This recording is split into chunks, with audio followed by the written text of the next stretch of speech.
Si vous avez toujours voulu connaître les histoires et anecdotes derrière vos titres préférés, rendez-vous dès maintenant dans le podcast Un hit, une histoire. Nous explorons notamment les classiques de la chanson française, entre autres Je te donne de Jean-Jacques Goldman et Michael Jones. Saviez-vous qu'à sa sortie en 1985, les paroles avaient été mal comprises par le public ? Je vous explique tout et bien d'autres indiscrétions autour de ce morceau dans le podcast Un hit, une histoire, disponible sur toutes les applications d'écoute. A tout de suite. Bienvenue sur la chaîne Edera. Nous vous proposons des lectures de contes, mythes et légendes anciennes.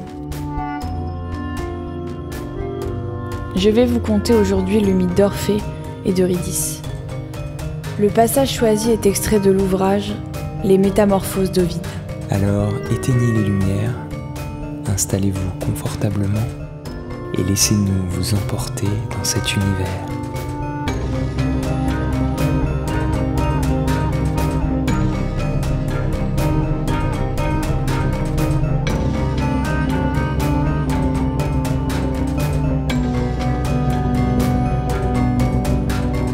Pour une meilleure immersion, je vous conseille d'écouter cette histoire munie d'un casque ou d'écouteurs. L'hymen, divinité de la cérémonie et du mariage, vêtue d'une robe pourpre, s'élève des champs de Crète dans les airs et vole vers la Thrace où la voix d'Orphée l'appelle en vain à ses autels. L'hymen est présente à son union avec Eurydice. Mais il ne profère point les mots sacrés. Il ne porte ni visage serein, ni présage heureux. La torche qu'il tient pétille, répand une fumée humide, et le dieu qui l'agite ne peut ranimer ses mourantes clartés. Un affreux événement suit de près cet augure sinistre.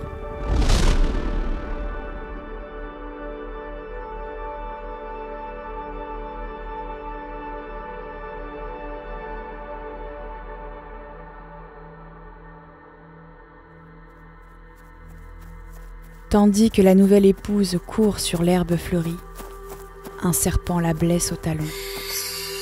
Elle pâlit, tombe et meurt au milieu de ses compagnes.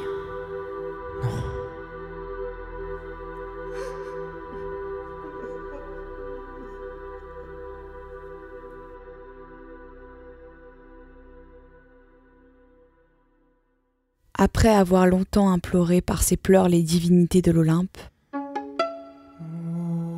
le chant d'Orphée osa franchir les portes du Ténare et passer les noirs torrents du Styx pour fléchir les dieux du royaume des morts. Il marche à travers les ombres légères, fantômes errants dont les corps ont reçu les honneurs du tombeau. Il arrive au pied du trône de Proserpine, déesse du printemps et reine des enfers, et de Pluton, dieu du monde souterrain et roi des enfers, souverain de ce triste et ténébreux empire. Là, unissant sa voix plaintive aux accords de sa lyre, il fait entendre ses chants. Divinité du monde souterrain, où descendent successivement tous les mortels, souffrez que je laisse les vains détours d'une éloquence trompeuse. Ce n'est ni pour visiter le sombre Tartare, ni pour enchaîner le monstre à trois têtes, né du sang de Méduse et gardien des enfers, que je suis descendu dans votre empire. Je viens chercher mon épouse, la dent d'une vipère me l'a ravie au printemps de ses jours. J'ai voulu supporter cette perte, j'ai voulu, je l'avoue, vaincre ma douleur. L'amour a triomphé, la puissance de ce Dieu est établie sur la terre et dans le ciel. Je ne sais si elle l'est aux enfers, mais je crois qu'elle n'y est pas inconnue. Et si la renommée d'un enlèvement antique n'a rien de mensonger, c'est l'amour qui vous a soumis, c'est lui qui vous unit. Je vous en conjure donc, par ces lieux pleins d'effroi, ce chaos immense, par le vaste silence de ces régions de la nuit, rendez-moi mon Eurydice. Renouez le fil de ces jours trop tôt par la barque coupée. Les mortels vous sont tous soumis après un court pour séjour sur la terre. Un peu plus tôt ou un peu plus tard, nous arriverons dans cet asile ténébreux. Nous y tendons tous également, c'est ici notre dernière demeure. Vous tenez sous vos lois le vaste empire du genre humain. Lorsque Eurydice aura rempli la mesure ordinaire de la vie, elle rentrera sous votre puissance. Hélas, c'est un simple délai que je demande. Et si les destins s'opposent à mes vœux, je renonce moi-même à retourner sur la terre. Prenez aussi ma vie et réjouissez-vous d'avoir deux ombres à la fois. Aux tristes accents de sa voix,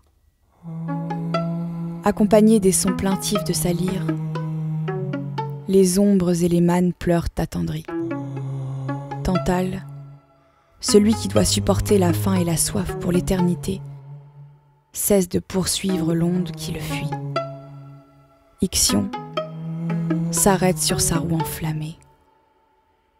Les vautours ne rongent plus les entrailles de Tityos. L'urne échappe aux mains des filles de Bélus. Et toi, Sisyphe, celui condamné à faire rouler une pierre qui descendait chaque fois avant de parvenir au sommet, tu t'assieds sur ta roche fatale.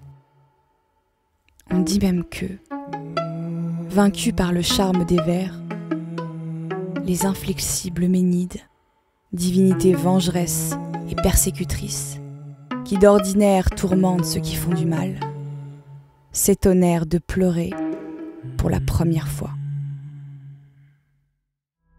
Ni le dieu de l'empire des morts, ni son épouse ne peuvent résister aux accords puissants du chant d'Orphée. Ils appellent Eurydice. Elle était parmi les ombres récemment arrivées au ténébreux séjour. Elle s'avance d'un pas lent, retardée par sa blessure. Elle est rendue à son époux, mais telle est la loi qu'il reçoit. Si avant d'avoir franchi les sombres détours de l'Averne, il détourne la tête pour regarder Eurydice, sa grâce est révoquée. Eurydice est perdue pour lui, sans retour.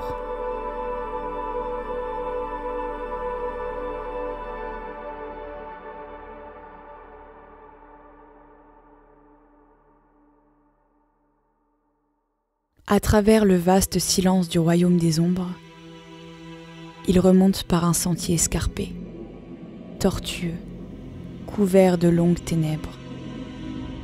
Ils approchaient des portes du Ténard. Orphée, impatient de crainte et d'amour, se détourne, regarde, et soudain, Eurydice lui est encore ravie. Le malheureux Orphée lui tend les bras. Il veut se jeter dans les siens. Il n'embrasse qu'une vapeur légère. Eurydice meurt une seconde fois, mais sans se plaindre. Et quelle plainte eût-elle pu former? Était-ce pour Orphée un crime de l'avoir trop aimé? Adieu, lui dit-elle, d'une voix faible, qui fut à peine entendue. Et elle rentre dans les abîmes du trépas.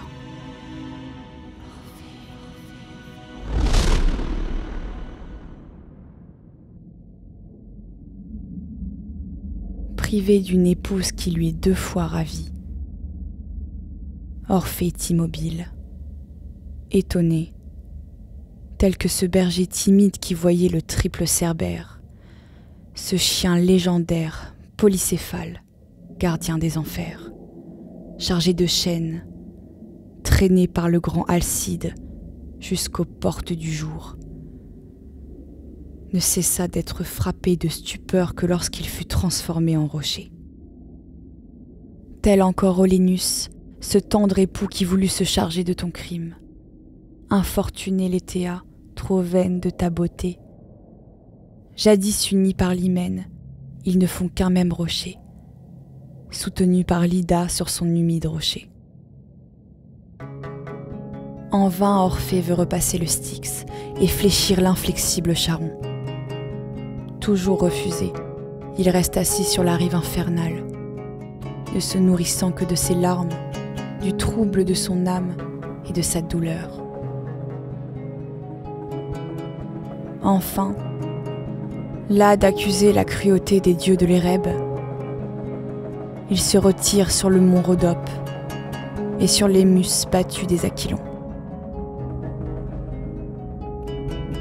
3 fois le soleil avait ramené les saisons. Orphée fuyait les femmes et l'amour. Soit qu'il déplora le sort de sa première flamme, soit qu'il eût fait serment d'être fidèle à Eurydice. En vain pour lui 1000 beautés soupirent, toutes se plaignent de ses refus. Mais ce fut lui qui, par son exemple, apprit au peuple des Thraces à rechercher ce printemps fugitif de l'âme placée entre l'enfance et la jeunesse, et à s'égarer dans des amours que la nature désavoue.